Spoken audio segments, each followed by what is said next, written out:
Hello friend, कैसे हैं आप सब। आशा करते हैं कि आप सब बहुत अच्छे होंगे, खूब मस्त होंगे और अपने अपने घरों में खूब बढ़िया से मन लगाकर पढ़ाई कर रहे होंगे और आपका अच्छा दिन जाए। क्योंकि पेपर लग गए हैं, कोई ना कोई वैकेंसी आप लोगों को लगातार देखने को मिल रही है। बिहार से रिलेटिव आप लोगों को वैकेंसी देखने को मिल रही है। तो राजस्थान फॉर्म आया है, राजस्थान का टीजीटी का पोस्ट आया हुआ है। आप लोग अगर इच्छुक हो तो अप्लाई कर सकते हैं। आप लोगों को इसमें हम कम्युनिटी पोस्ट कर देंगे कि कब से कौन सा फॉर्म भरना है, कितने दिन, मतलब कितने दिन उसकी डेट अभी है, कितने दिन नहीं है। तो चलिए आज के सेशन को चालू करते हैं। बहुत ही इम्पोर्टेंट प्रश्न है, तो वीडियो को स्किप मत करना, पूरा वॉच करना। एक से बढ़ के एक प्रश्न है। अभी हम इसको हिंदी व्याकरण से प्रश्न है, उसके बाद आप लोगों को बहुत अच्छे अच्छे इसके आगे भी प्रश्न रखे हुए हैं। क्योंकि यहाँ पर साहित्य का आज मैंने बिल्कुल नया एक पोर्शन लिया हुआ है, तो इसके आगे देखिएगा तो उसके आगे आप लोगों को साहित्य का भी पोर्शन मिलेगा देखने को। तो चलिए आज के सेशन को चालू करते हैं। आज के सेशन का पहला प्रश्न है, पश्चिमी हिंदी भाषा का विकास किस अपभ्रंश से हुआ है। तो पश्चिमी हिंदी भाषा का विकास किस अपभ्रंश से हुआ है। तो सौर सेनी अपभ्रंश से हुआ है। बहुत ही इंपॉर्टेंट प्रश्न है, नोट करिएगा, सौर सेनी अपभ्रंश। अगला देखिए, केंद्रीय हिंदी संस्थान कहाँ पर है। एक नया प्रश्न आप लोगों को देखने को मिला, केंद्रीय हिंदी संस्थान कहाँ पर है, यानी केंद्र में हिंदी का संस्थान कहाँ पर है, जो बहुत ही इम्पोर्टेंट है, पूछा जाता है। कहाँ है, आगरा में है। अगला देखिएगा, देवनागरी किस प्रकार की लिपि है। तो देवनागरी किस प्रकार की लिपि है, अक्षरात्मक लिपि होगी। आगे देखिए, छत्तीसगढ़ी, छत्तीसगढ़ी के अन्य दो नाम क्या हैं। छत्तीसगढ़ के अन्य दो नाम क्या होंगे। छत्तीसगढ़ी हिंदी के बारे में है, यहाँ पर कुछ कट गया है। तो छत्तीसगढ़ी हिंदी के अन्य दो नाम क्या हैं, लारिया और खलटाही। क्या होगा, लारिया और खलटाही है, इंपॉर्टेंट है, नोट करिए। आकार बहुला, आकार बहुला भाषा कौन सी है। तो आकार बहुला भाषा कहाँ पे आती है, छत्तीसगढ़ी है, बघेली है, मगही है और मैथिली है। चार भाषाएं ऐसी हैं जो आकार बहुला भाषा के अंतर्गत आती हैं। आगे देखिए, राजभाषा में का वर्ग के अनुसार कितने राज्य आते हैं। राजभाषा में का वर्ग के अनुसार कितने राज्य आते हैं। बहुत ही नया प्रश्न है ये भी, आप लोग इसको यहाँ से आपकी हो सकता है एक दो चार नंबर जरूर मिल जाएगा। तो तो क्या है, कौन सी भाषा, कितने नंबर, सॉरी कितने आते हैं। तो 10 आते हैं। राजभाषा में का वर्ग के अनुसार कितने राज्य आते हैं, 10 आते हैं, नोट करिए। भारतीय संविधान के अनुसार हिंदी भाषा को कब स्वीकृति मिली थी। तो भारतीय संविधान के अनुसार हिंदी भाषा को कब स्वीकृति मिली थी, 14 सितंबर 1949 ईस्वी को मिली थी। एक नया इम्पोर्टेंट, इसीलिए क्या होता है कि 24 सितंबर को हम लोग हिंदी दिवस के रूप में मनाते हैं। अगला देखिए, किस अनुच्छेद के अनुसार संघ की राज्य भाषा हिंदी होगी। नया प्रश्न आप लोगों को ये भी देखने को मिल रहा है, तो ऐसे भी प्रश्न मिलते हैं। किस अनुच्छेद के अनुसार संघ की भाषा राजभाषा हिंदी होगी। तो कौन सा आर्टिकल होगा, 343 अनुच्छेद के अनुसार कहा गया है कि संघ की भाषा राजभाषा हिंदी ही होगी। किस आर्टिकल के तहत, तो 343 के अंतर्गत। केंद्रीय हिंदी निदेशालय की स्थापना कब हुई थी। केंद्रीय हिंदी निदेशालय की स्थापना कब हुई थी, 1960 ईस्वी में हुई थी। कब हुई, 1960 ईस्वी में हुई। अगला देखिएगा, किस संशोधन के अनुसार चार भाषाओं को जोड़ा गया था। तो किस संशोधन के अनुसार चार भाषाओं को जोड़ा गया था। 92 संशोधन के अनुसार चार भाषाओं को जोड़ा गया था। कौन सी थी वो चार भाषा, आप लोगों को बोडो, डोगरी, संथाली और एक भाषा और थी। चलिए आगे देखते हैं, उसको भी प्रश्न में रखा है, ये ध्यान नहीं आ रहा है। अगला देखिएगा, खस से किस भाषा का विकास हुआ है, यानी खस से किस भाषा का विकास हुआ है पूछ रहा है। तो किस भाषा का होता है, पहाड़ी भाषा का हुआ है। किस भाषा का विकास होगा, पहाड़ी भाषा को होगा। अगला देखिएगा, हिंदी साहित्य सम्मेलन प्रयाग की स्थापना कब हुई थी? पूछ रहा है प्रश्न। हिंदी साहित्य सम्मेलन प्रयाग की स्थापना कब हुई थी? तो 1910 ईस्वी में हुई है। कब हुई है? 1910 ईस्वी में हुई है। बहुत ही इम्पोर्टेंट प्रश्न है, इसको भी नोट करिएगा। आगे बढ़ते हैं। जैन साहित्य किस भाषा में लिखे गए हैं? तो जैन साहित्य किस भाषा में लिखे गए हैं? तो जैन जैन साहित्य प्राकृतिक भाषा में लिखे गए हैं। किसमें होगा? प्राकृतिक भाषा में होगा। हिंदी एक प्रहरी किसे कहा जाता है? तो हिंदी एक प्रहरी किसे कहा जाता है? पुरुषोत्तम दास टंडन जी को कहा जाता है हिंदी एक प्रहरी कहा जाता है। आगे देखिएगा, खड़ी बोली का प्रथम महाकाव्य कौन सा है? तो खड़ी बोली का प्रथम महाकाव्य कौन सा होगा? प्रिय प्रवास है। खड़ी बोली का प्रथम महाकाव्य प्रिय प्रवास है। इंपॉर्टेंट है, नोट करिए। अवधी भाषा का प्रथम ग्रंथ कौन सा है? तो अवधी भाषा का सबसे प्रथम पहला यानी कि पहला ग्रंथ पूछता है तो कौन सा होगा? चंदायन है। चंदायन किसकी रचना है? मुल्ला दाऊद की रचना है। इंपॉर्टेंट है, नोट करिएगा। चंदायन प्रथम भाषा है। कौन सा ग्रंथ है? अवधी भाषा का प्रथम ग्रंथ है। चंदायन किसकी रचना है? तो मुल्ला दाऊद की रचना है। कौन सी? चंदायन। आगे देखिएगा, उक्त व्यक्ति प्रकरण किसका ग्रंथ है? तो उक्त व्यक्ति प्रकरण दामोदर पंडित का ग्रंथ है।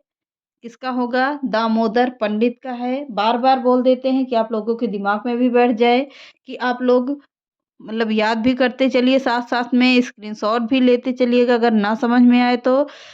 अगला देखिए, नूर मोहम्मद की दो रचनाएं कौन सी हैं? तो नूर मोहम्मद की इंद्रावती और अनुराग वासरी ऐसी दो रचनाएं हैं जो नूर मोहम्मद ने लिखी है। ब्रज भाषा की मुख्य बोलियां कौन सी हैं? तो ब्रज भाषा की मुख्य बोलियां कौन सी होगी? बुक्सा, अंतर्वेदी, भरतपुरी, डांगी और माथुरी।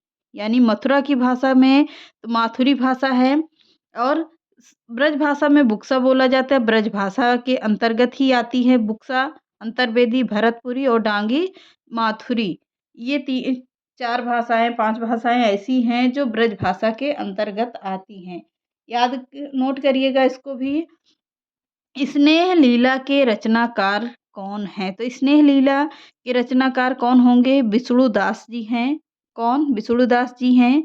आगे देखिएगा, ब्रज भाषा का उदय काल क्या है? तो ब्रज भाषा का उदय काल 1000 ईस्वी के आसपास का माना जाता है। किसका? ब्रज भाषा का उदय काल 1000 ईस्वी के आसपास माना जाता है। अगला देखिए, संदेश रासक के रचयिता कौन है? तो संदेश रासक के रचयिता कौन है? अहद माड़ हैं। कौन? अहद माड़ होंगे। नोट करिए इसको भी। हमने कहा था आप लोगों से कि एक से एक बढ़ के एक प्रश्न है जो आप लोगों की परीक्षा की दृष्टि से पूछा जा सकता है, और बहुत ही इम्पोर्टेंट प्रश्न है। तो इसको नोट करते चलिएगा साथ साथ में। ये ना सोचना कि बाद में हम नोट करेंगे, क्योंकि टाइम बाद का तो बाद ही रह जाता है। अगला देखिए, आचार्य नरेंद्र देव सॉरी, पूरा प्रश्न देखते हैं। उत्तर प्रदेश सरकार ने 1947 ईस्वी में जो लिपि सुधार समिति गठित की, उसके अध्यक्ष कौन थे? किसने किया था?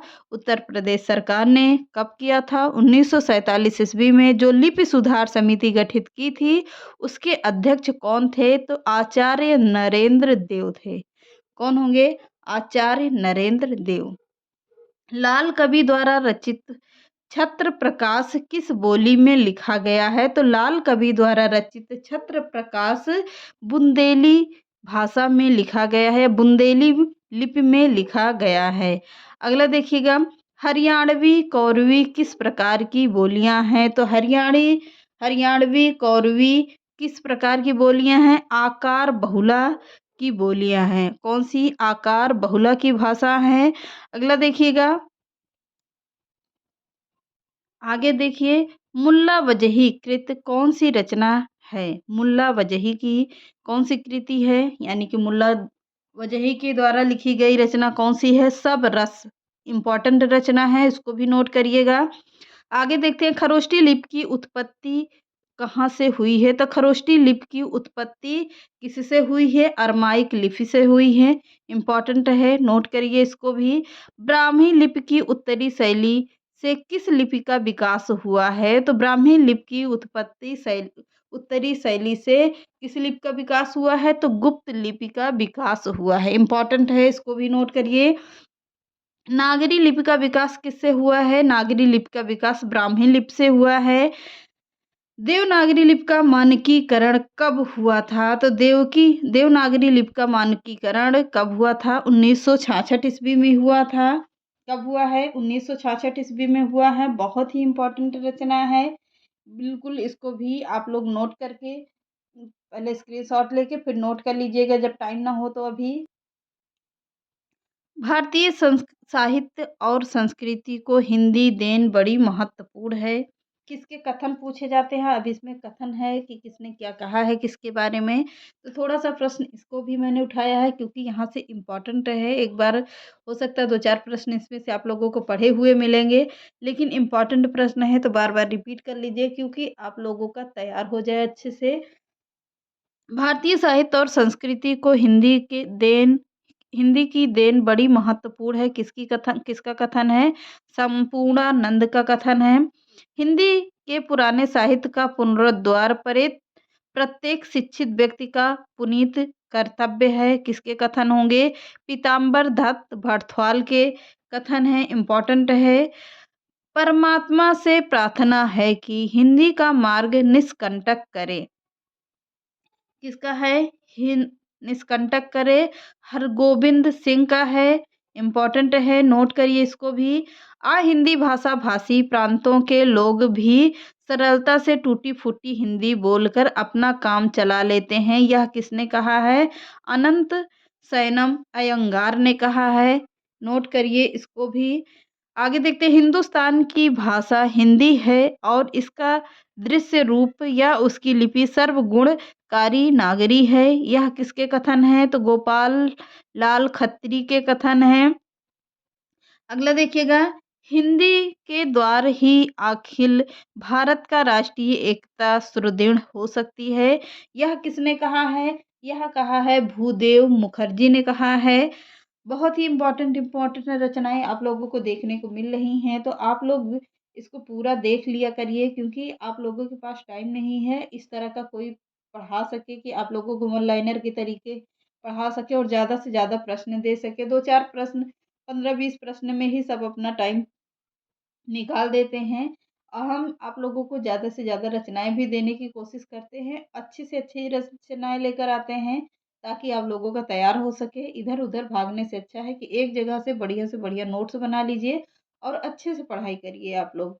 हो सकता है आप लोगों ने कमेंट नहीं किया कि आप लोगों को हिंदी व्याकरण की बिल्कुल बेसिक से क्लास चाहिए कि नहीं चाहिए, तो आप लोगों ने कमेंट किया ही नहीं, तो आप लोग कमेंट जल्दी से कर दीजिए कि आप लोगों को हिंदी व्याकरण की उसमें कुछ रचनाएँ भी पढ़ाएँगे, कुछ साहित्यकार और साहित्य से भी प्रश्न होंगे, तो आप लोग इसके लिए टेंशन मत लीजिए कि हम हमारा कुछ नहीं तैयार हो पाएगा। तो जल्दी से कमेंट करिए और हम क्लास चालू करते हैं। तो चलिए मिलते हैं नेक्स्ट वीडियो में। चैनल पसंद आए तो लाइक, सब्सक्राइब एंड शेयर कर दीजिएगा। नमस्कार।